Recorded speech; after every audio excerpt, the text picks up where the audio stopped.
Vamos a invitar a los panelistas que hablarán de ajustes y perspectivas de la integración latinoamericana.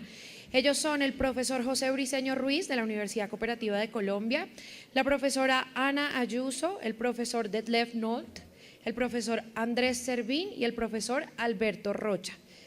Por favor, acérquense al escenario.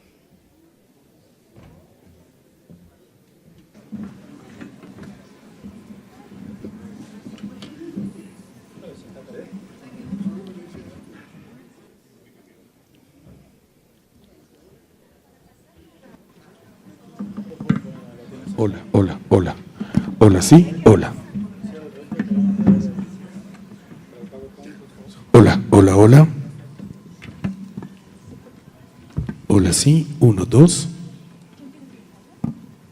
Vamos a seguir el orden.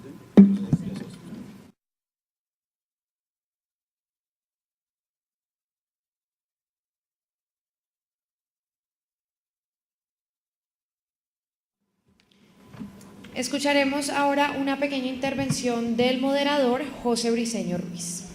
Muchas gracias y buen día para todos. Vamos entonces a continuar con nuestro congreso. Vamos a hacer nuestra segunda mesa redonda. Esta mesa redonda complementa la mesa redonda anterior.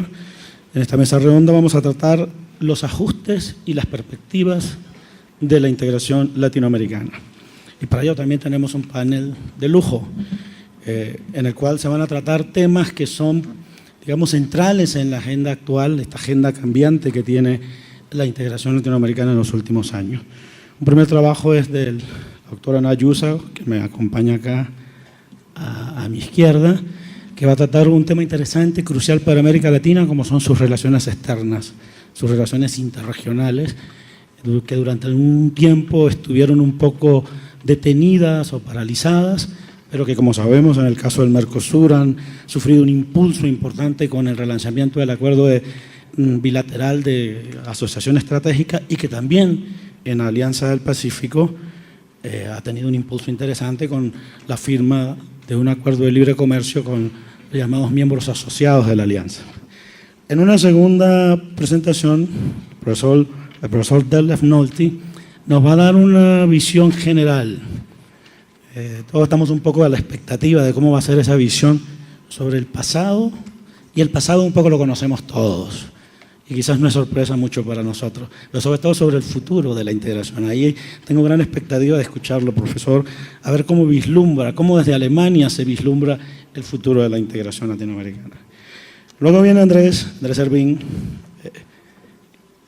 Si hay una persona que estudie integración y conozca la relación entre sociedad civil e integración, yo creo que pocos como Andrés Servín. Andrés Servín tiene muchísimos años trabajando el tema, y ese es el elemento político de la integración, la participación política en la integración. ¿Cuáles son los actores? ¿Sigue la integración siendo básicamente un proceso interestatal o intergubernamental, o la sociedad tiene un papel importante? ¿Cómo se ha visto esto en los años últimos y qué perspectivas hay para el futuro? Y cierra Alberto Rocha, uno de los padres de esta idea del Gridale, uno junto con el doctor Algar Vieira, uno de los que impulsó originalmente esta idea de crear el Gridale, que viene también con un tema polémico, porque estamos hablando de hay una literatura reciente sobre una transición, un ciclo nuevo en la integración en América Latina, y siempre estas discusiones sobre ciclos y transiciones en América Latina se asocian al modelo. ¿Qué tipo de integración quiere hacer la región? ¿Una integración simplemente económica o una integración con objetivos políticos? Y cuando se habla de integración con objetivos políticos, esa idea de autonomía siempre ha estado allí presente en América Latina, y el profesor Rocha va un poco a trabajar en esa dirección su presentación. Entonces se trata realmente de un panel de lujo, de un panel sobre el cual tenemos enormes expectativas y que pues escucharemos con el mayor interés. Vamos entonces a comenzar con la ponencia El interregionalismo complejo y la gobernanza global, de la profesora Ana Ayuso de la Fundación CIDOF de España. Sí, hola, buenos días. Bueno, pues efectivamente voy a hacer una ponencia sobre el interregionalismo. Es un trabajo en curso, no está acabado, la ponencia es realmente un inicio de y que además está basado en proyectos o en trabajos anteriores, algunos de los cuales he hecho con gente que está aquí en la sala, por ejemplo con Gianluca Gardini, que hicimos un trabajo para un proyecto europeo, ¿no? Que una parte era sobre regionalismo e interregionalismo en el Atlántico, también con Sergio Caballero, con el que hicimos un libro que está en la colección del CP, que presentará después y que también habla sobre interregionalismo y globalización, y finalmente un proyecto que estamos con Andrés Servini y Detlef Nolte, en el que estamos también analizando las relaciones Europa-América Latina para la Fundación EULAC, o sea que es un trabajo que se inspira en trabajos anteriores y que, como decía, está en curso, y lo que más bien voy a exponer son unas cuestiones más de concepto, y finalmente acabar con unas preguntas, que es el trabajo en curso en realidad que quiero hacer más adelante como una manera más analítica y empírica. Bueno, voy a ver cómo funciona esto. Esto así, ¿no? Sí. A ver, es para acá. ¿Para dónde? Así. Pero es que me parece que se me salta más de uno. Bueno, parece que la portada no sale, pero es igual, me da igual. Empezamos así. Inicialmente sería, ¿cuál es la relación entre regionalismo y globalización? ¿No? Eso es algo que ya se ha hablado antes. No me voy a extender mucho en esto porque creo que otros ponentes anteriores ya lo han hecho y no quiero alargarme. Pero sí es evidente que partimos del hecho de que hay un incremento de las relaciones interregionales, y que eso implica necesariamente que hay más heterogeneidad porque se adapta a las circunstancias que se dan en otras regiones, y que por lo tanto no podemos hablar de un solo modelo de regionalismo, y que con eso afecta a la globalización. Y ese regionalismo es de alguna manera también una manera de insertarse en la globalización, no siempre de manera homogénea, porque hay estrategias diferentes, y por eso hay regionalismos que representan diferentes estrategias de integración. La cuestión, y ahí estaba un poco el título, es si esos regionalismos suponen un fraccionamiento, como estaba diciendo Félix Peña antes, del sistema global, o si por el contrario pueden contribuir mediante el establecimiento de mecanismos de gobernanza regional, que decía Nolte, también lo ha trabajado, si eso puede contribuir al revés, ¿no? A intentar apuntar al menos unos principios o avanzar en unas agendas que permita que la fragmentación no sea tan grave, ¿no? O sea, que de alguna manera se vaya buscando mecanismos de convergencia más allá del regionalismo, o sea, en ese contacto en esa intersección, ¿no? Entonces pasamos de regionalismo y globalización a regionalismo e interregionalismo. Como decía, estaba dicho anteriormente, partimos de que el regionalismo es una forma de insertarse en la globalización, que puede ser diferente del regionalismo abierto, que hay regionalismo de insertarse liberalizando, hay regionalismo más cerrado, que es proteccionista, que trata de defenderse de la globalización mediante un regionalismo más defensivo. En todo caso, la integración regional que decía Andrés Malamud ya no es un paradigma del regionalismo único, es uno más de los modelos de regionalismo, y la Unión Europea, más que modelo, ha pasado a ser más bien una excepción, es decir, es un tipo de integración regional que de momento no se está estableciendo en otras áreas geográficas. Por lo tanto, eso implica, y eso ya se ha dicho antes, que el interregionalismo, al ser regionalismos más diversos, es un interregionalismo más asimétrico. Ahora.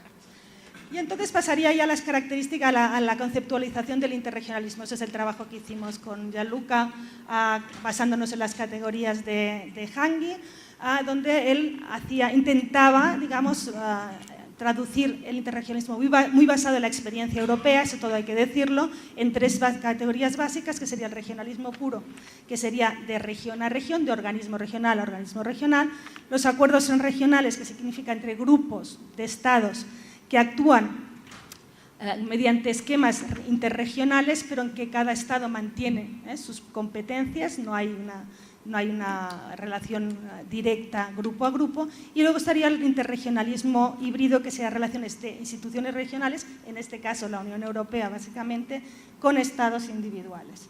Bien, estas Estos tipos de interregionalismo se basarían, y ahí estaríamos ya con el trabajo que hacemos con Sergio, responderían a 3 diferentes estrategias, también muy basadas en las estrategias de cómo Europa se ha ido adaptando a esos cambios en el regionalismo global. Es decir, el interregionalismo puro sería esa forma de impulsar de alguna manera el modelo regionalista europeo en la medida de lo posible, sin ser una copia, pero siguiendo, digamos, intentando impulsar una cosa menos asimétrica. El transregionalismo sería la respuesta más a intentar esa inserción en la globalización, ¿no?, de una manera sin esquemas tan rígidos, sino tratar de gestionar ese incremento de esas alianzas, digamos, más asimétricas. Y el interregionalismo híbrido sería la manera de tratar, ¿no?, con socios estratégicos en una determinada región, pero que no necesariamente es contrapuesto unos a otros, sino que son estrategias complementarias, ¿no?, mediante las cuales la Unión Europea trata de adaptarse a lo que se da en otras regiones. Bueno, entonces nos encontramos con nuevas realidades que son difíciles de caracterizar y que varios autores han ido tratando de dar diferentes nombres, ¿no? Interregionalismo complejo también es un concepto que viene un poco de la experiencia europea, en la cual es la manera que tiene la Unión Europea de dar respuesta a esos diferentes regionalismos, buscando instrumentos diferentes con cada uno de ellos. El regionalismo multinivel tendría que ver con la incorporación de otros actores, entonces ahí estaría la sociedad civil, otro tipo de actores que no son los gobiernos, ¿no?, y las instituciones regionales. Y el interregionalismo multidimensional haría la alusión a la idea de que es necesario mecanismos para coordinar diferentes agendas, ¿no?, que dispersas pero que están interrelacionadas entre sí. No son tampoco categorías contrapuestas, a mí me gustan mucho las tipificaciones, ya lo saben algunos de aquí, pero creo que sí que son maneras de ver una realidad que en todo caso es múltiple y compleja. Entonces, basamos ya el interregionalismo Unión Europea-América Latina, ya he dicho que son organismos de diferente naturaleza y que tienen objetivos superpuestos, lo cual hace que tengamos múltiples relaciones con actores que están en diferentes organismos o mecanismos de cooperación regional. Entonces, tenemos que esas diferentes hacen que la Unión Europea no pueda tener una relación homogénea con toda la región, sino que la tiene que adaptar a esas múltiples membresías, pero con un paraguas que es la CELAC. Pero la CELAC es un interlocutor político, pero con el cual no se puede llegar a acuerdos realmente vinculantes, ni no hay un margen económico. 8 minutos. Vale. Entonces, eso implica que se han establecido diferentes instrumentos para esos diferentes procesos regionalistas. Y esos instrumentos son diferentes en los 3 pilares de la relación tradicionales de la Unión Europea con América Latina: las relaciones político-diplomáticas, las económicas comerciales, que tienen evidentemente un componente que implica más necesidades de competencias específicas. La política permite mecanismos menos institucionalizados, pero las relaciones económicas comerciales sí necesitan de acuerdos. Y la cooperación para el desarrollo, que también se está modificando de una relación más unidireccional, norte-sur, a una más plural, en el que se incorporan otros actores. Bien, entonces este interregionalismo multinivel asimétrico de la Unión Europea-América Latina implica que se tienen que adaptar los instrumentos a los objetivos y no los objetivos a los instrumentos, que es lo que estamos haciendo muchas veces.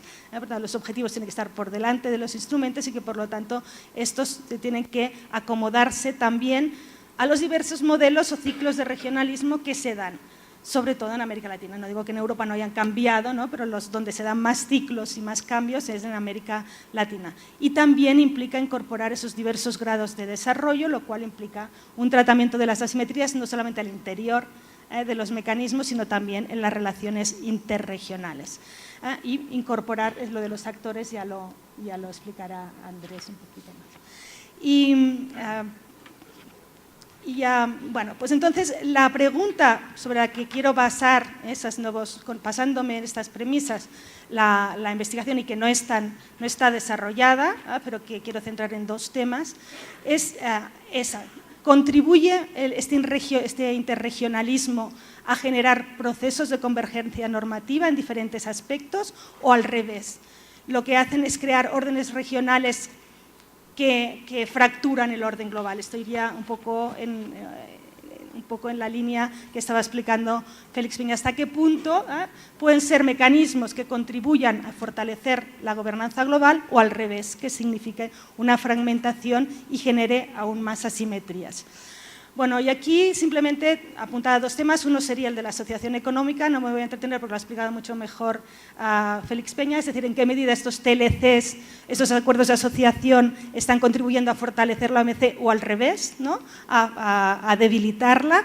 Y entonces ahí yo me centraría un poco más en los temas de tema de convergencia reguladora, creo que es un tema fundamental, no tanto en el tema de la liberalización, que creo que es menos, sí que está el tema de la no discriminación, pero que en estos momentos yo creo que es menos importante que el tema de la regulación, eso lo podemos discutir.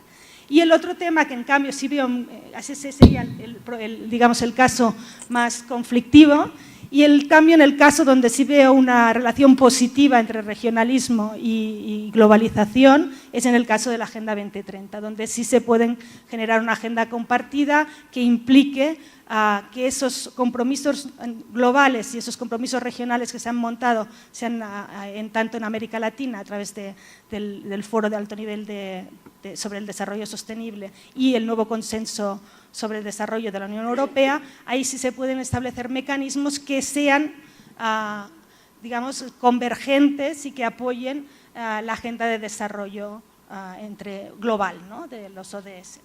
Y lo dejo aquí.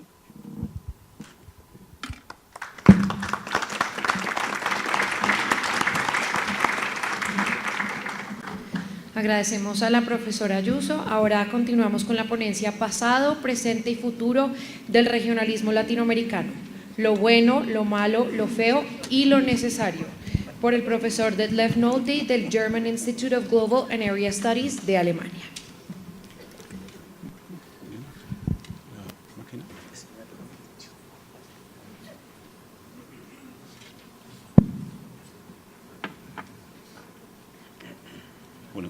Muchas gracias, primero por invitarme a la Universidad Cooperativa y especialmente a EDGAR. Es un gran evento, una oportunidad de conversar con muchos colegas y amigos sobre temas muy importantes.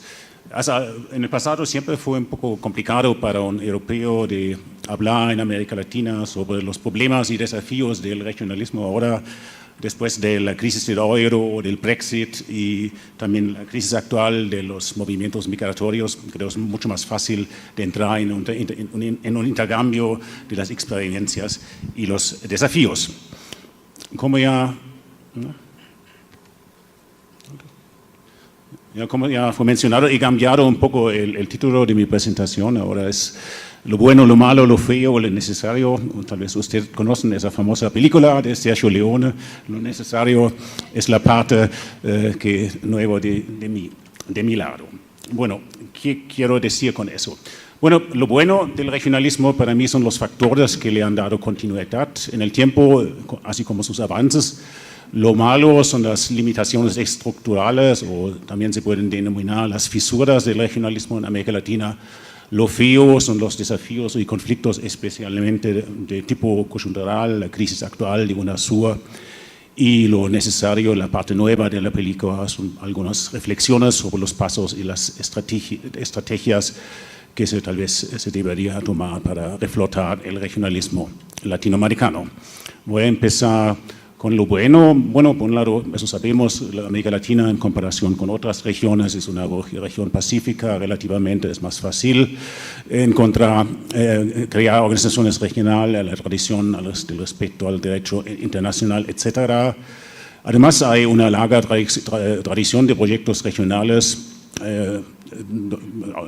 donde hay mucha literatura, ya comenzando con el periodo de la independencia, y también existe una comunidad epistemológica en América Latina que por un lado ha analizado los procesos de integración, pero también seguramente ha participado en el debate sobre el futuro del regionalismo. Fue importante para empujar gente como Félix Peña o Andrés Servín. No solamente fue en el lado de analizar, sino también actores en el mismo. Bueno, además hay una continuidad de proyectos regionales en los últimos 60 años, eso hay que subrayar. Y también creo que es muy importante ahora que existe también una experiencia con crisis de organizaciones regionales en Centroamérica, la comunidad andina, y también cómo va más allá de las crisis. Y además hay que decir que después de 2000 hubo muchos proyectos regionales nuevos. Creo que América Latina es la región del mundo donde se han creado más organizaciones regionales en ese tiempo, y algunas organizaciones con algunos aspectos bien innovadores como UNASUR o también la Alianza del Pacífico. Y además que es importante que los proyectos regionales no cubren muchas áreas de políticas públicas, no solamente el comercio. Bueno, y también que subrayar que los avances que actualmente ya entre 85 y 90% del comercio interregional se lleva a cabo con términos preferenciales, y existen tal vez son algunas ideas por parte del Banco Interamericano de Desarrollo, pero también de la CEPAL, la idea de crear en base de eso una área de libre comercio Latinoamérica del Caribe. Y lo es muy importante, ya fue mencionado por Edgar, todavía existe un apoyo muy fuerte en la ciudadanía a los procesos de integración. Eso demuestran las encuestas del Latinobarómetro y de Intal.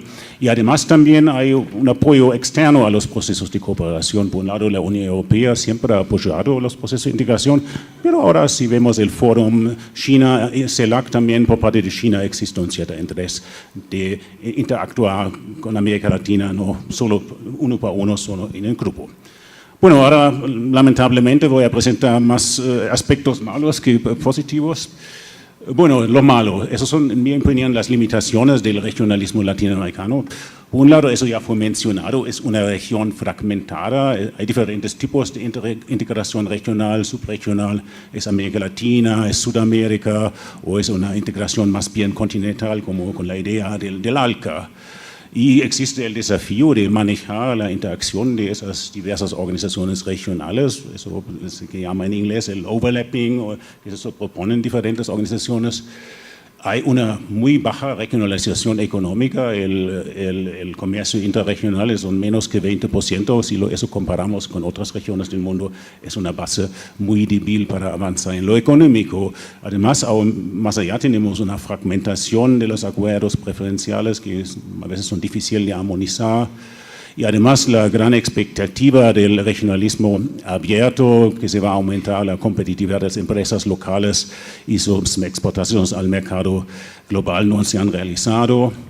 Ahora tenemos una predominancia del sector primario, otra vez en las exportaciones, que lo hace difícil la integración porque no se exportan productos primarios entre los países latinoamericanos. Y como resultado, los vínculos extrarregionales son mucho más fuertes que los lazos económicos intrarregionales, en contraste con la Unión Europea, donde 60% del comercio es intrarregional. Y además, lamentablemente, hay cálculos del Banco Interamericano y también de la CEPAL, también con un escenario muy optimista. El margen para aumentar el comercio intrarregional es bastante limitado. Entonces, América Latina en general es una región muy porosa, abierta de influencias de afuera, Estados Unidos, una larga tradición, y ahora China también. La influencia de China tiene sus aspectos ambivalentes. Bueno, además, eso ya fue mencionado, el tema de la soberanía. Creo Andrés Servín una vez ha hablado de una obsesión con la soberanía, eso complica también procesos de cooperación. Domina un concepto de integración de los estados, no de la sociedad civil. Existe una resistencia muy fuerte en la región en relación a una integración más profunda con instituciones regionales fuertes. es, como ha trabajado mucho Andrés Malamud, un regionalismo intergubernamental e interpresidencial que en buenos tiempos puede ayudar a empujar la integración, pero en malos tiempos, cuando los presidentes tienen conflictos entre sí, como hoy en día, complica los procesos de cooperación regional. Además, en el mundo general tenemos ahora en lo económico una multipolaridad descentrada que en mi opinión es muy adversa a procesos de integración porque crea también incentivos no de cooperar en la misma región, sino de buscar sus contrapartes fuera de la región. Además, eso es un tema muy trabajado también por Andrés Malamud, que fue mencionado también anteriormente. Tenemos, lamentable en América Latina, una tradición del incumplimiento de los objetivos y decisiones pactadas. Además, existe la tendencia de externalizar la solución de controversias y conflictos. Si hay conflictos entre los países, no es la solución no se busca en América Latina, sino en La Haya, en la Corte Interamericana, y lo mismo pasa con conflictos comerciales, donde normalmente es la Organización Mundial de Comercio que tiene que tomar la decisión. Y hay, en mi opinión, una sobredosis de política simbólica. Uno de esa política simbólica que existe ahora, creo desde octubre, un edificio del Parlamento de UNASUR, pero ni existe un estatutos ni un plan de elegir diputados. Bueno, ahora viene la parte feo. Bueno, por un lado, en los últimos 5 años ha disminuido el comercio interregional, se ha debilitado más la base económica. Además, se puede ver que la desconcentración del poder en el sistema nacional resulta tanto en una mayoría autonomía regional como en una mayoría autonomía nacional. Eso que se puede llamar un poco una paradoja de la autonomía, los mismos factores que pueden facilitar la cooperación para reforzar la autonomía regional, también da más espacio de maniobra a los países mismos. Existe una estructura institucional cada vez más ligera. Si comparamos las organizaciones regionales de los años 90, el Mercosur, con las más recientes, podemos ver que la estructura institucional es mucho más ligera. Como vemos ahora, los conflictos interpresidenciales resaltan el bloqueo, estancamiento de procesos de integración regional. Actualmente no existe un liderazgo para promover proyectos regionales y se han reforzado las tendencias hacia un regionalismo cruzado, cooperar con países fuera de la región, un ejemplo también, o de acuerdos minilaterales donde el TPP-11 es un buen ejemplo. Además, eso ya fue mencionado, tenemos el problema no solamente en Europa, pero también en América Latina, con Donald Trump, que tiene una agenda puramente negativa hacia América Latina. La expectativa al principio fue que tal vez con la elección de Trump eso puede ser un incentivo para una cooperación más estrecha con los países de América Latina, pero lo que hemos visto fue el contrario, que cada país ha tratado de encontrar su arreglo especial con Estados Unidos. Bueno, yo creo también si la guerra comercial, espero que todavía se puede evitar esa entre Estados Unidos, Europa, China o tal vez con el resto del mundo, también va a tener efectos negativos para las economías en América Latina y existe el riesgo que ahora en conflicto global entre China y Estados Unidos puede tener repercusiones en la región misma. Y finalmente yo pienso sin una solución de la crisis política en Venezuela, es poco probable que haya una reactivación de la UNASUR y asimismo la CELAC quedaría bloqueada para muchas decisiones. Bueno, después de esa descripción yo traté de sistematizar un poco las ideas porque lo podemos ver, son las limitaciones estructurales, pero también la posibilidad de la acción de los actores de los gobiernos regionales. Entonces, yo estoy trabajando con dos conceptos, con la regionalidad y la gobernanza regional. Esa regionalidad he tomado de un libro reciente de Brentley Womack sobre asymmetry in international politics. Y pienso es muy útil, lo he adaptado un poco para esa presentación, para sistematizar diferentes periodos del regionalismo latinoamericano. tiene tres categorías. En la categoría de autonomía, eso tiene que ver con la porosidad de la región, si hay mucha o poca injerencia. La definición de la región, si hay organización que dicen quién está adentro o afuera de la región, una cierta exclusividad de la región. Y la tercera dimensión es el liderazgo, si existe un liderazgo no compartido o un liderazgo compartido o no existe un liderazgo. Bueno, sobre el otro, el concepto de la gobernanza, eso voy a hacer muy brevemente, porque sobre eso he escrito, ¿no?, en otras. Bueno, si combinamos las dos categorías, podemos ver que en los 90 tuvimos una regionalidad, si tomamos solamente Sudamérica, muy baja y una gobernanza regional segmentada.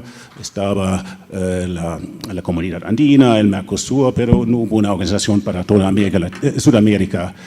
En los años, la primera década de ese siglo, creo, fue la década de oro del regionalismo latinoamericano, de cierta manera. Tuvimos una regionalidad muy alta y una gobernanza cooperativa, y ahora en esa década hemos entrado otra vez una regionalidad muy baja, una alta porosidad, falta de organizaciones regionales, falta de liderazgo, y también ahora con la parálisis de UNASUR vamos a ver de nuevo para Sudamérica una gobernanza regional segmentada. No voy a repetir eso para América Latina. Entonces el desafío para el futuro es, por un lado, aumentar la regionalidad y por el otro lado mejorar la gobernanza regional. Bueno, entonces lo necesario, me quedan 5 minutos, encontré esa cita de un estudio muy reciente del Banco Interamericano que dice: si los gobiernos de la región están realmente comprometidos a fortalecer los fundamentos políticos y económicos en favor de la integración, el tiempo lamentablemente no está a su lado. Y creo que ese autor tiene mucha razón. Bueno, para mí lo necesario, para mí el futuro del regionalismo no es, después del regionalismo posthegemónico, es algo que yo llamaría el regionalismo pragmático. Por un lado está basado en las organizaciones regionales existentes, no necesitamos nuevas organizaciones, las refuerza y trata de crear vínculos entre ellas. Además, es importante que defina las políticas de integración como políticas de Estado, no tanto como políticas de gobierno. Creo que es un elemento de fuerza de la Alianza del Pacífico. Allá la integración la cooperación es una política de Estado cualquiera. Cuando cambia el presidente, no cambia la política hacia la integración. Es necesario hacer frente hacia la porosidad de la región, reforzando y creando vínculos interregionales. Eso debe decir una mayor regionalización. Pero además reconoce que una política de integración exitosa debe combinar lo político con lo económico y lo comercial. Creo la debilidad del regionalismo abierto, enfocar demasiado lo comercial. Creo la debilidad del regionalismo posthegemónico va a dejar demasiado al lado el factor de comercio. Entonces, además, debe reconocer que solamente una integración económica necesita de una base latinoamericana, tiene que incluir a México como la economía que está más integrada en las cadenas globales de valor, y creo que con la política de Trump existe tal vez una posibilidad de un mayor acercamiento entre México y Sudamérica. Y además creo no es solamente exclusivo, tiene también aprovechar la posibilidad de interconexión entre diferentes regiones en el marco de un regionalismo cruzado. Es un poco la estrategia de la Alianza del Pacífico. Además creo tiene que reconocer que los países de América Latina y el Caribe son muy heterogéneos, y esa heterogeneidad debe reflejarse en la arquitectura regional, en particular en lo referente a las subregiones y la cooperación sectorial. Se puede hablar de un pluralismo regional. Además está fundamentado que no todos los países de la región tienen que participar en todas y cada una de las iniciativas de regional, porque en ese caso existe el riesgo del denominador común más bajo. Necesita, como ya tiene, una flexibilidad institucional y una geometría variable que le permite tener velocidades diferenciadas, un poco como en Europa, pero reconoce también, si tenemos una arquitectura regional plural, se necesita de unas organizaciones centrales que vinculen a las otras organizaciones, esquemas de cooperación subregional, y que reconoce que una organización central solamente puede cumplir con su función cuando existe una convergencia de intereses y valores básicos entre los actores y países miembros. Y reconoce, creo que es muy importante, ante la crisis que enfrenta hoy en día UNASUR y CELAC, reabría el debate, la discusión sobre los principios, el balance entre los principios de no intervención y la defensa de la soberanía, así como la necesidad que haya un consenso sobre las normas básicas entre una comunidad de estados, y creo que es necesario que se debe recrear y generar un consenso sobre cuáles son los valores democráticos de América Latina. Y casi está terminando. Si tomamos una vista un poco más focalizada sobre la institucionalidad del futuro del regionalismo latinoamericano, yo pienso, por un lado, hay que tomar en cuenta las limitaciones que están basadas en las historias, experiencias, y parece que hay un consenso hoy bastante amplio respecto a una institucionalidad ligera que no requiere o no quiere instituciones supranacionales, al menos fuertes. Pero también hay que reconocer que una gobernanza regional necesita una base institucional un poco más fuerte como ahora. Entonces hay que encontrar el medio entre una supranacionalidad de tipo europea y lo que tenemos ahora en América Latina, algo en el intermedio, donde sobre lo que hay que reflexionar. Y también lo que me parece muy importante, hay que reconocer que cualquier sistema de gobernanza regional necesita instituciones de arbitraje, inclusive tribunales regionales, porque no se puede hablar de una región, de un regionalismo, si en el caso cuando hay conflictos no se busca la solución en la región, sino en La Haya o en Ginebra. Y últimamente hay que reforzar elementos que han resultado ser exitosos. Yo pienso eso fue la estructura sectoral de UNASUR, o las condiciones que impone la Alianza del Pacífico en materia de afiliación a la organización, que primero hay que cumplir estrictamente con los criterios antes de acceder. Y creo que con eso ya estoy terminando. Muchas gracias.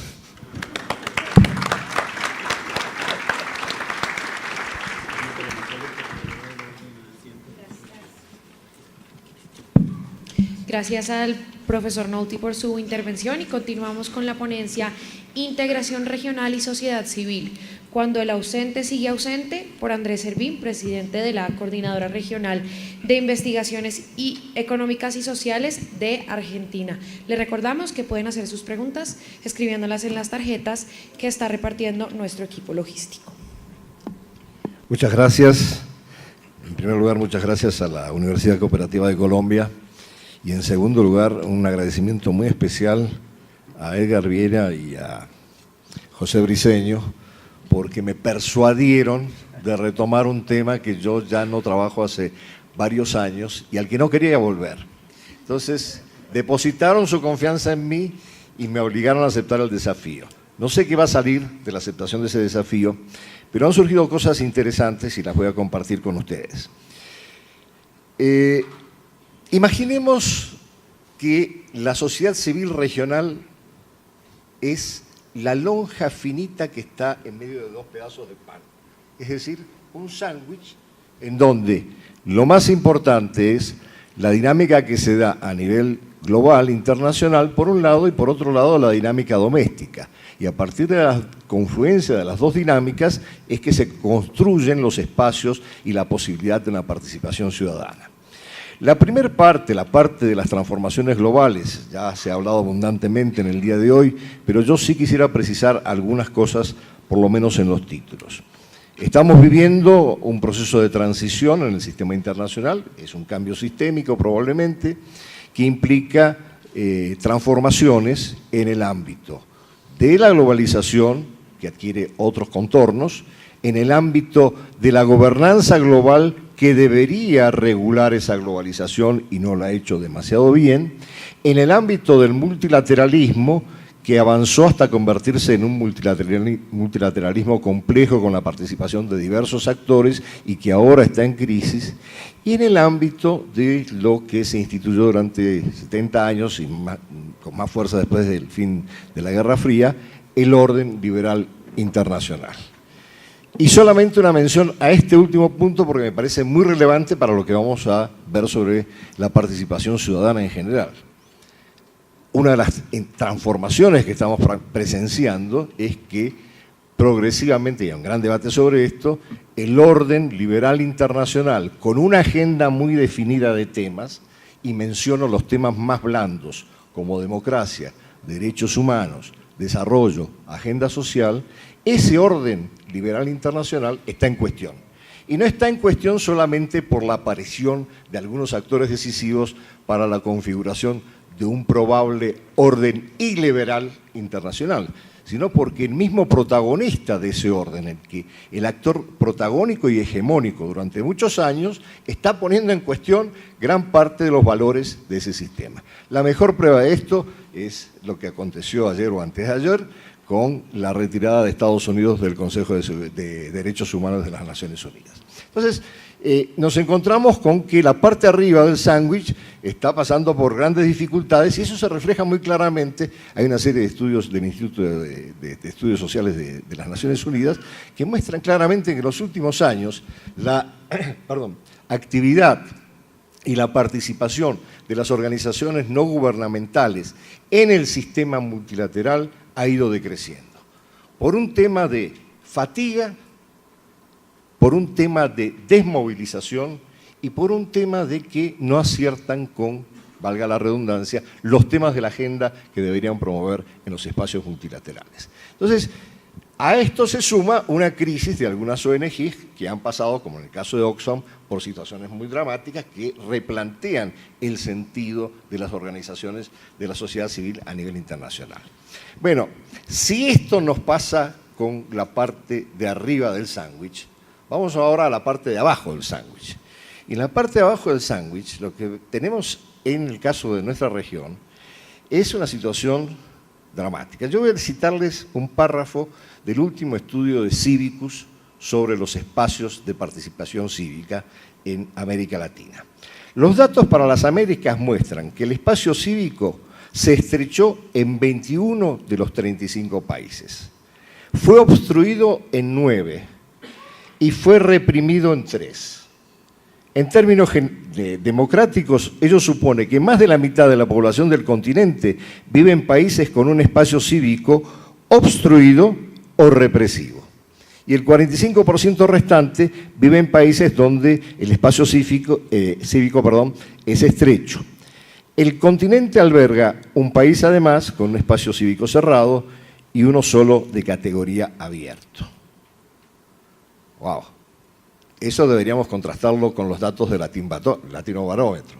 Y me da la impresión de que una cosa es el wishful thinking de los ciudadanos que dicen, sí, nos gustaría la integración, y otra es la realidad de los espacios en donde pueden participar en sus propias democracias, en sus propios países y eventualmente, y ahora paso sí a la lonjita del medio, en el proceso regional. Quiero cerrar solamente esta parte con algo muy importante. Las legislaciones a nivel doméstico para el desempeño de las organizaciones de la sociedad civil y para su participación se han ido ampliando y han ido reduciendo sistemáticamente el espacio de las organizaciones sociales. Ahora, cuando nosotros analizamos en perspectiva histórica la situación de esa lonjita, vemos que en la década del 90 el espacio más significativo de participación de la sociedad civil fue generado en torno al Sistema Interamericano de Derechos Humanos. Eso persiste, pero con muchos cambios y con algunos datos llamativos. Cuando ustedes van a la lista, CRIES es miembro de la lista de actores sociales que participan en la OEA. Cuando ustedes van a esa lista, sobre 700 y tantas organizaciones, 600 y pico son organizaciones de base norteamericana, es decir, son las que pueden percibir financiamiento para asistir a los eventos. Y el resto tiene que ver cómo se las arregla, porque en general la OEA no aporta mucho. Entonces, esto que fue el avance más importante en términos de participación de la sociedad civil en el Sistema Interamericano de Derechos Humanos, está ahora también cuestionado por distintos mecanismos, pero quizás lo más importante de señalar es que es un espacio que persiste y que todavía tiene un impacto significativo sobre la defensa de los derechos humanos. Ahora bien, cuando nosotros de ahí arrancamos a ver el segundo nivel de participación, por ejemplo, en el caso de las Cumbres de las Américas, donde la OEA tiene una secretaría especializada para organizar la participación de la sociedad civil, vemos lo mismo. Son las mismas organizaciones que se trasladan a esa participación con cambios de agenda, y esto es muy llamativo. Cambio de agenda que más me llama la atención es que de la década del 90, que hablábamos de los derechos humanos, ahora en el sistema interamericano en general, pasamos en la Cumbre de Lima a hablar de la gobernanza democrática contra la corrupción, y pareciera que la corrupción es el eje de lo que deberíamos estar prestándole atención. Pero cuando nosotros vamos a ver qué es lo que tienen que decir las organizaciones de la sociedad civil y cómo participan en esa agenda, es extremadamente limitado. Esto solo para hablar del sistema interamericano. Cuando nosotros pasamos a los espacios generados de participación de la sociedad civil de lo que ha sido el regionalismo posliberal o poshegemónico, bueno, la verdad que el desaliento cunde, porque tuvimos un pico de participación, de movilización social muy importante en torno al ALCA, y en el 2005 lo que pasó no fue solamente con el ALCA, no fue solamente por la decisión de Brasil, Argentina y Venezuela, sino por la presión de una red muy importante de la sociedad civil que se llama todavía la Alianza Social Continental.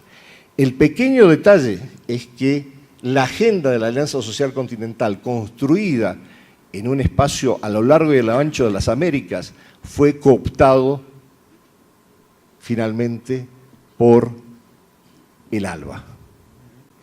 Y lo único que quedó de eso fue un mecanismo de participación de los movimientos sociales en el ALBA que en realidad no funciona. Y de ahí, si seguimos analizando, las nuevas instituciones que surgieron con el regionalismo poshegemónico, se reproduce el mismo cuadro. En la UNASUR hubo una declaración formal sobre un mecanismo de participación ciudadana, que nunca funcionó.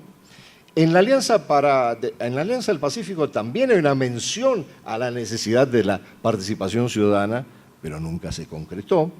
En el caso de la CELAC, sí, hay menciones de la participación ciudadana, pero tampoco se concreta.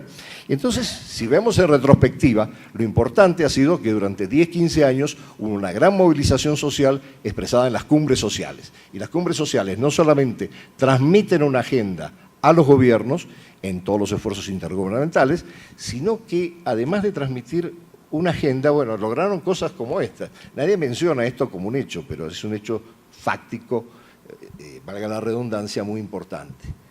El término UNASUR fue acuñado en la Cumbre Social de Cochabamba. Y el presidente Chávez, con muchísima habilidad, recogió ese término y lo volcó después a la creación de UNASUR. Bueno, ustedes dirán, bueno, frente a ese panorama desolador, ¿qué es lo que se puede hacer? Yo creo que primero hay que entender que una cosa es la expresión en una encuesta de buena voluntad de que la ciudadanía está interesada en la integración, probablemente sea cierto, pero habría que ver cómo esto se vincula con la defensa de algunos de los valores que incumben a la ciudadanía. Y el segundo elemento es ver hasta qué punto realmente hay un compromiso con los temas no solamente de integración, sino de relaciones internacionales en la ciudadanía, para poder aprovechar los mínimos espacios cívicos existentes para ir construyendo algunos temas de recomendaciones y de agenda para los organismos intergubernamentales. Lamentablemente, esto es una tarea por hacer. No la están haciendo los gobiernos y no la están favoreciendo, estemos claros en eso, y la sociedad civil está extremadamente debilitada como para avanzar en este sentido. Consecuentemente, yo cerraría diciendo, no quiero cerrar con una nota negativa. Hay algunas iniciativas que están funcionando. La Mesa de Articulación de Organizaciones No Gubernamentales ha sido muy activa, pero ha sido muy activa justamente por el apoyo de la Unión Europea. El resto está en veremos. Pero en todo caso, para cerrar, lo que les querría decir es que tenemos un inmenso pedazo de pan arriba, un más pequeño pedazo de pan abajo y una lonjita muy finita de jamón en el medio que no se sabe si no se va a desaparecer en cualquier momento. Gracias.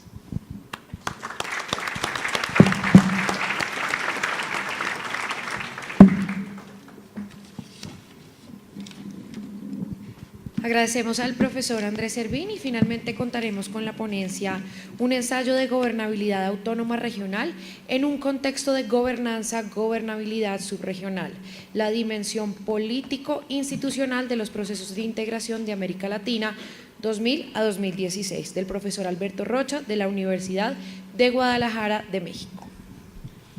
Sí, sí, buenos días. Pero lo primero que voy a hacer es agradecer indudablemente a la Universidad Cooperativa de Colombia, la persona de su rectora que está aquí presente con nosotros, pues un agradecimiento también a Edgar Vieira, pues promotor de este evento, y realmente juntamente con José Briceño que está aquí. Pues nosotros también hemos cooperado un poco en todo esto, pero no en la medida en que ellos sí lo han hecho, definitivamente. Bien, yo no voy a usar mi Power, traje un Power demasiado extenso, he eliminado muchísimas partes y entonces voy a exponer rápidamente. Yo sé que hay que ganar tiempo. Bien, y mi introducción yo lo que digo es que vamos a abordar cuestiones de gobernabilidad y gobernanza en el plano regional y subregional de los procesos de integración regional. Lo anterior solamente yo digo es posible si antes hacemos un recorrido por cada una de las dimensiones político-institucionales de los procesos de integración regional y subregional existentes. Ejercicio que yo he hecho, bien, pero que estoy dejando en mi bolso, bien, porque es imposible. Como resultado, entonces, de este recorrido analítico, hemos procedido a clasificar las dimensiones político-institucionales de los procesos de integración en 4 categorías. Entonces, primero está la forma político-institucional simple, segundo, la forma político-institucional relativamente avanzadas, tercero, la forma político-institucional avanzada y dinámica, y cuarto, la forma político-institucional amplia y compleja. A cada una de estas formas le corresponden diferentes prácticas de gobernabilidad y gobernanza. Entonces yo digo que para la primera tenemos un caso de gobernanza llana, si quieren ustedes plana. Segundo, para el segundo caso tenemos la gobernanza, una gobernanza intensa con rasgos de una gobernabilidad germinal. Y en tercer lugar, para la tercera categoría que he mencionado, o la tercera forma que he mencionado, tenemos una gobernanza fuerte acompañada de una gobernabilidad establecida. Bien, indudablemente todo esto lo estoy contextualizando en el periodo del 2000, 2015, 2016, bien, en el cual pienso que se habría ensayado un proceso de gobernabilidad autónoma regional a partir de la creación y puesta en funcionamiento de la CELAC. Bien, la idea que tengo es la siguiente. En términos de hipótesis, yo digo que este ensayo de gobernabilidad autónoma regional buscaba sincronizarse con las experiencias de gobernanza y gobernabilidad subregionales existentes, pero entre la gobernabilidad del plan regional y las gobernanzas y gobernabilidades incipientes del plano subregional, no habría habido una buena correspondencia debido a las inercias existentes y a las situaciones de intergubernamentabilidad prevalecientes. Voy a referirme a eso dentro en un momento, en ambos planos. Pero esto no impidió que se formaran consensos y se impulsara una dinámica interna regional y una dinámica externa también regional. Ambas dinámicas generadoras de cohesión, unidad y autonomía de la región, por lo menos en esa tercera etapa. Entonces, para mí existe pues una tensión entre la homogeneidad, entre comillas, del esquema político e institucional de la CELAC y con respecto a la heterogeneidad de los esquemas político-institucionales de los procesos de integración subregional. Hay una suerte de no correspondencia, hay una suerte de contradicción, etc. Entonces, bien, otra idea más, yo digo que que hasta el año 1999 América Latina se habría mantenido subordinada en una suerte de gobernabilidad continental, donde los Estados Unidos impartían la dirección política y la OEA se encargaba de implementar la gobernanza continental, que implicaba toda la región latinoamericana y caribeña. Y entonces esta situación que acabo de mencionar habría tendido a cambiar desde el año 2000 y habría durado hasta los 2015-2016. Bien, hay un punto primero entonces sobre gobernabilidad y gobernanza en el nivel espacial nacional del sistema mundo. Bien, aquí voy a resumir esto para avanzar rápidamente. Yo entiendo por gobernabilidad entonces dirección política más gobernanza, y entendiendo gobernanza, gestión de los asuntos públicos, ya sean nacionales o internacionales o en cualquier otro nivel. Para mí esa es gobernabilidad. O sea, no hay gobernabilidad sin dirección política. Entonces eso es clave, y por lo tanto cuando se habla de gobernanza, creo que se tiende a obviar la cuestión de fondo, es decir, de dónde viene la dirección política, en cualquiera de los planos, y por lo tanto, si obviamos esto, obviamos muchísimo del problema, o de los problemas que se plantean en cada uno de los planos, ya sea internacional, nacional o local, o etcétera, en otros planos, como lo del sistema mundo emergente, ya sea global, regional, postnacional o local, etcétera, etcétera. Entonces, bien, aquí solamente decir rápidamente que entonces la gobernabilidad es una variable dependiente y por lo tanto dirección política y gobernanza son variables independientes. Eso es fundamental para entender todo el problema de la discusión sobre gobernabilidad y gobernanza. Ahora, gobernabilidad y gobernanza en el nivel internacional es otro punto sobre esto. Entonces, yo digo que hay un problema de gobernabilidad durante el periodo de Guerra Fría, durante la bipolaridad. Bien, entonces, la dirección política viene de los hegemones, no viene de Naciones Unidas, que había sido creada para esa, y menos del Consejo de Seguridad, porque está bloqueada por el veto. Entonces, y después en posguerra fría hay dos etapas que me parece fundamental tener presente. La etapa de la unipolaridad, que va de 1990 al 2000, en el cual indudablemente la dirección política, la dirección política viene directamente del hegemón, viene directamente del hegemón en plaza, la unipolaridad, y por lo tanto esto dura toda esa década. Y después tenemos la etapa de la unipolaridad desafiada que va del 2000 al 2016, en el cual aparecen otros actores como ya no solamente la superpotencia y el G7, sino además los BRICS, China, Rusia, etcétera, etcétera. Bien, avanzo. Entonces, gobernabilidad y gobernanza a nivel en el sistema mundo emergente. Yo lo que digo es que, indudablemente, si nosotros nos desplazamos del sistema mundo moderno al esquema del sistema mundo emergente, en el nivel global no hay ni gobernabilidad ni tampoco menos gobernanza. Hay actores nuevos, sí, pero no hay nada que se pueda llamar gobernanza ni gobernabilidad. Ahora bien, indudablemente, si bajamos en los niveles, el problema se comienza a plantear de otra manera, a nivel de las regiones, en la Unión Europea o en otras regiones del mundo, donde pueden haber situaciones de gobernabilidad como en la Unión Europea, o en otros donde solamente puede haber gobernanza con algo de gobernabilidad, y en otros donde simplemente hay pura gobernanza. Bien, proceso de integración regional de América Latina durante el tercer periodo de su desenvolvimiento. Ya sabemos que el primer periodo de la regionalización va de 1960 a 1970, ya sabemos, regionalismo cerrado, segunda etapa del 80 al 90, regionalismo abierto, etcétera, etcétera.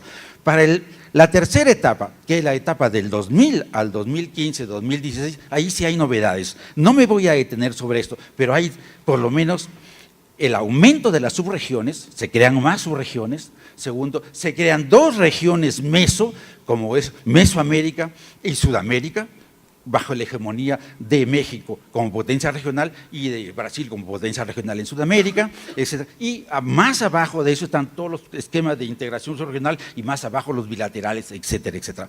Pero la novedad aquí, ¿cuál es? La novedad es la CELAC.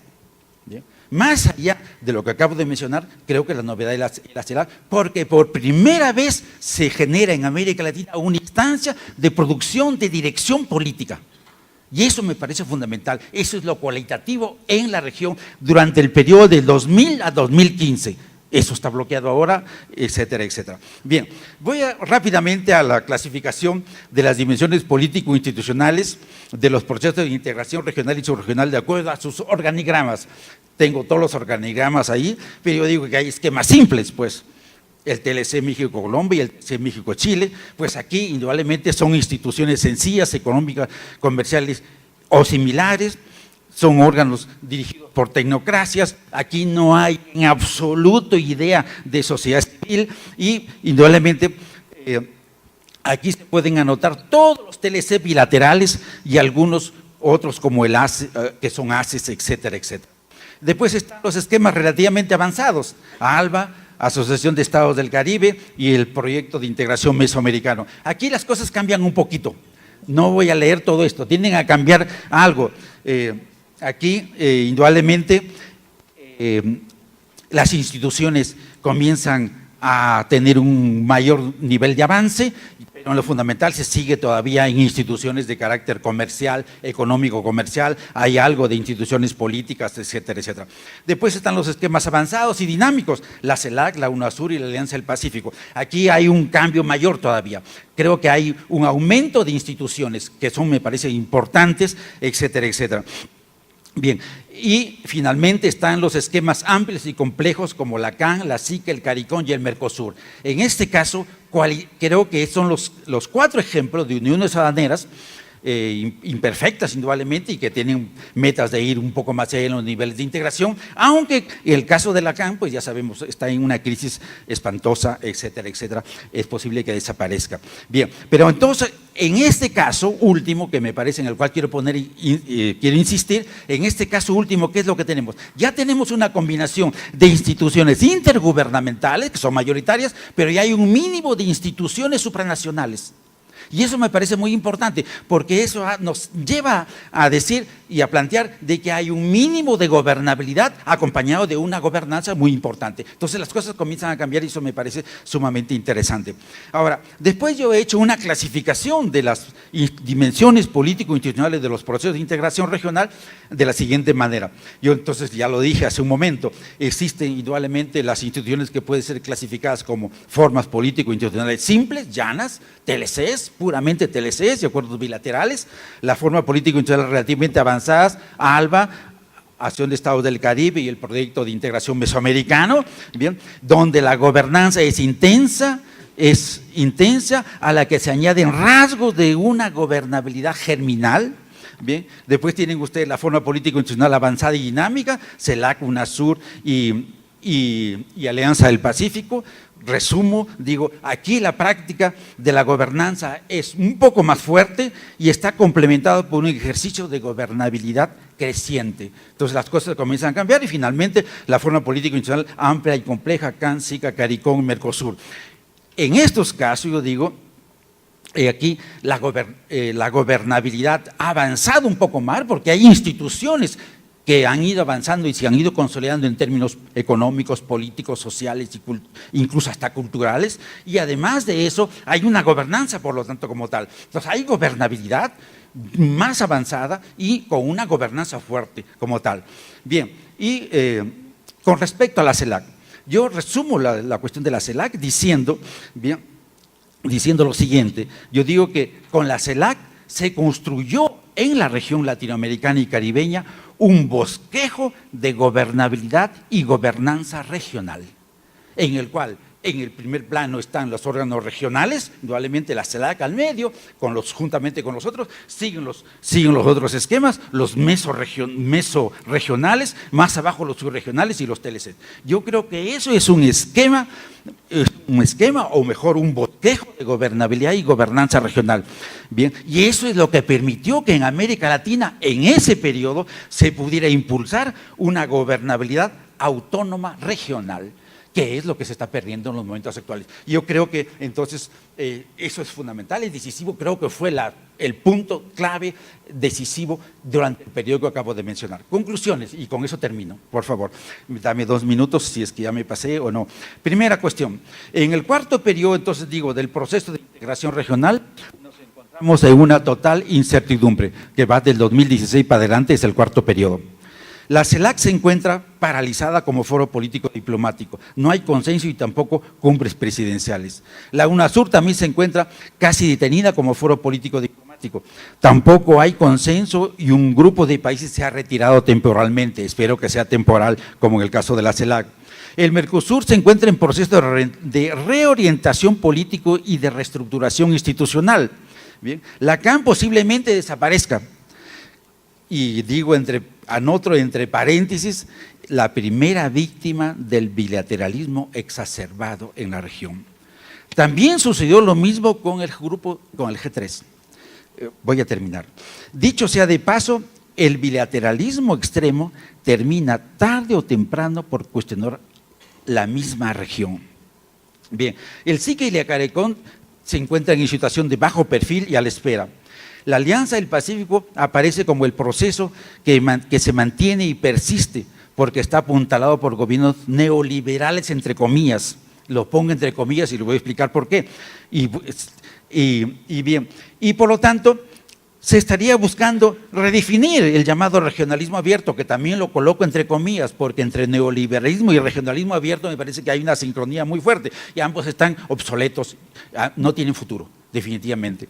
Bien. Aunque dicho de paso, habría que anotar que el neoliberalismo y el regionalismo abierto se encuentran agotados en el mundo y en América Latina. Creo que esa es una de las cuestiones que hay que poner por delante ahorita en el balance de la situación mundial actual.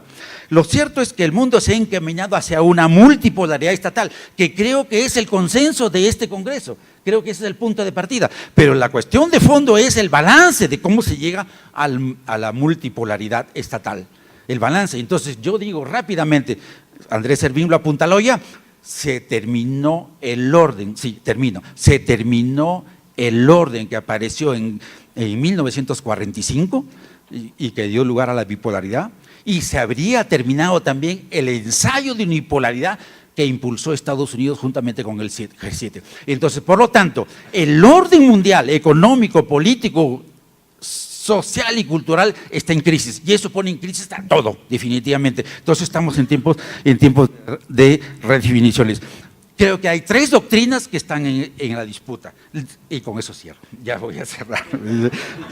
No, pues imagínate, uno viene tan lejos y no, ya termino. Hay 3 doctrinas que están, yo sé que no te corrió, lo vi correr, pero bueno. Qué bueno, yo también estoy corriendo, termino. He perdido 30 segundos. Ya, termino. Ya perdí 30 segundos. Yo digo que hay 3 doctrinas que están en pelea en estos momentos en el nuevo escenario internacional multipolar.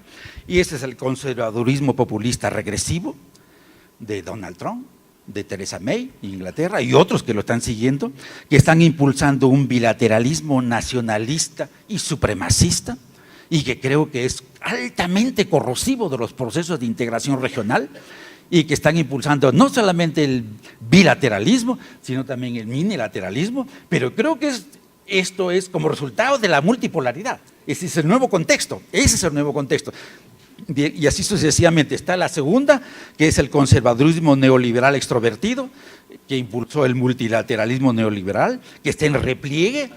Creo que los bastiones que tienen es Alemania y Francia. Y por último, la tercera doctrina, el nacionalismo neodesarrollista progresivo, es decir, que impulsa un multilateralismo neodesarrollista e industrializante. En ascenso, el caso de China, Rusia e India. Y entonces, indudablemente, queda la pregunta, y con eso la pregunta que queda es decir, bueno, ¿por dónde enrumbamos a América Latina? ¿Cuál es la estrategia de América Latina como región para enfrentar el nuevo problema que se plantea en el mundo, la multipolaridad y el desarreglo de todos los órdenes que se fundaron en 1945 y que continuaron hasta la llegada de Donald Trump? Gracias.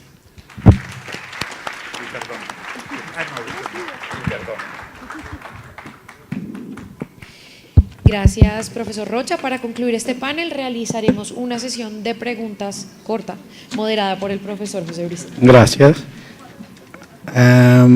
Estamos en verdad muy sobrepasados con el tiempo, así que voy a pedir, yo sé que es un trabajo feo de tener que limitar el tiempo, es el trabajo de malvado en las películas, pero alguien tiene que hacerlo y me ha tocado hacerlo y yo lo tengo que hacer. Entonces pido comprensión en eso, respuestas breves. Hay 3 preguntas, pero realmente vinculadas con las ponencias. Hay una hay otra que se vincula de alguna manera con el tema de la integración, por ejemplo, con las ponencias. La pregunta vinculada con la ponencia creo que está dirigida a Andrés. ¿Qué rutas desde la integración regional se puede visualizar para enfrentar la fatiga y desesperanza de la sociedad civil? La otra que se relaciona con la integración regional es una pregunta muy global, no sé, además creo que es una de estas preguntas que nunca tienen una respuesta definitiva, si la integración regional es una estrategia o es un fin en América Latina. Esas serían las dos preguntas. Quizás Andrés directamente comienza y luego si alguien quiere hacer alguna reflexión breve, Alberto, por favor, breve, sobre si el tema es si es una estrategia o es un fin, una respuesta breve. Andrés. Sí, gracias por la pregunta. Yo podría salir del paso diciendo que, bueno, todavía estoy trabajando en ese tema, pero la realidad es que frente a la desesperanza y a la fatiga de la sociedad civil, y más que nada frente a la reducción de los espacios de participación cívica, lo que está surgiendo son respuestas en términos de temas de una agenda fragmentada. Y lo voy a ilustrar muy cabalmente con el caso de Venezuela, porque Venezuela sí es el epicentro de muchas de las cosas que están pasando y que nos olvidamos de mencionar en términos de cómo afectan a la región.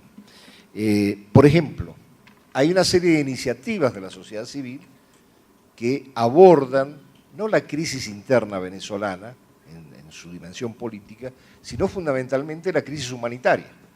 Y ese es un tema de la agenda de muchas de las organizaciones de la sociedad civil.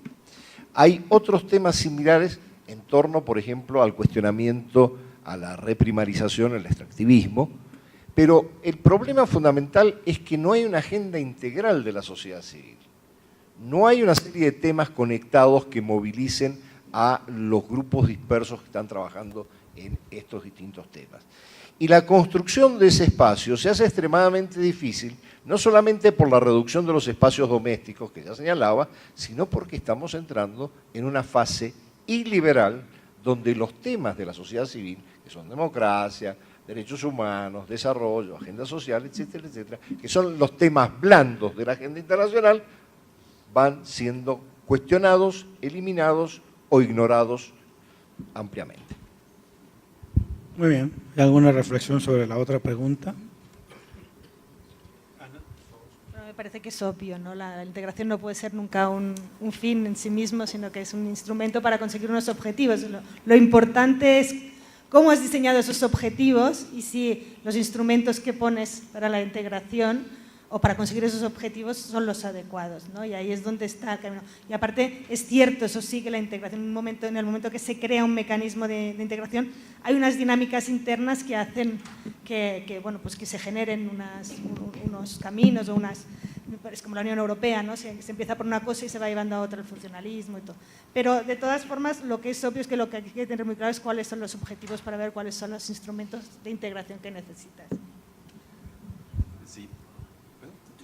Sí, yo rápidamente diría dos cosas. Es decir, creo que cuando hablamos de los procesos de integración de América Latina y el Caribe hay dos cuestiones, que son dos modelos y que están puestos por delante, indudablemente que se han convertido paradigmáticos. ¿Bien? Entonces, el primero es el de la Unión Europea y el segundo, indudablemente, el TELCAN. El problema de la Unión Europea es que indudablemente es un modelo societal, es un modelo de construcción de una nueva sociedad regional en términos económicos, políticos, sociales y culturales, pasando desde los niveles más sencillos y más planos, digamos, más de abajo, hasta niveles superiores. Este es el proyecto que indudablemente lo que tenemos de la Unión Europea y creo que todavía se sigue persistiendo hacia allá.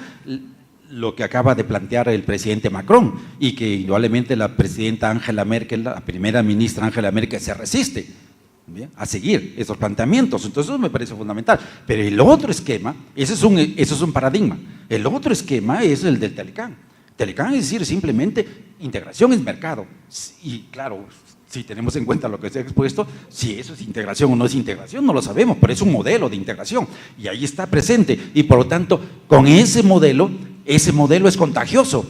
Y nos ha contagiado en América Latina. Y en América Latina nos hemos debatido entre indudablemente los dos modelos y no sabemos para dónde vamos a ir. Y entonces, ¿qué hacemos?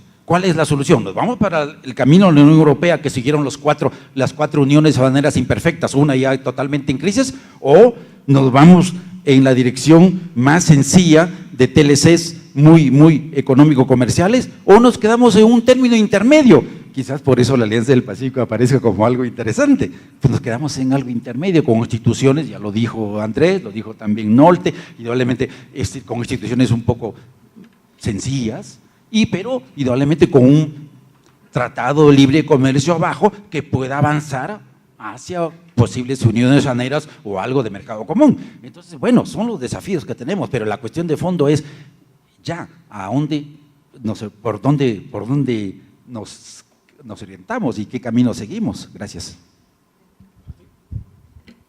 Muy corto, estoy de acuerdo con Ana Ayuso que la integración es una estrategia, no solamente por un fin, pueden ser diferentes fines, desarrollo, autonomía, paz, pero como lo mencioné al principio Andrés Malamud, también hay un elemento, yo diría, identitario, es parte del discurso, del narrativo latinoamericano la integración, entonces hay también ese aspecto.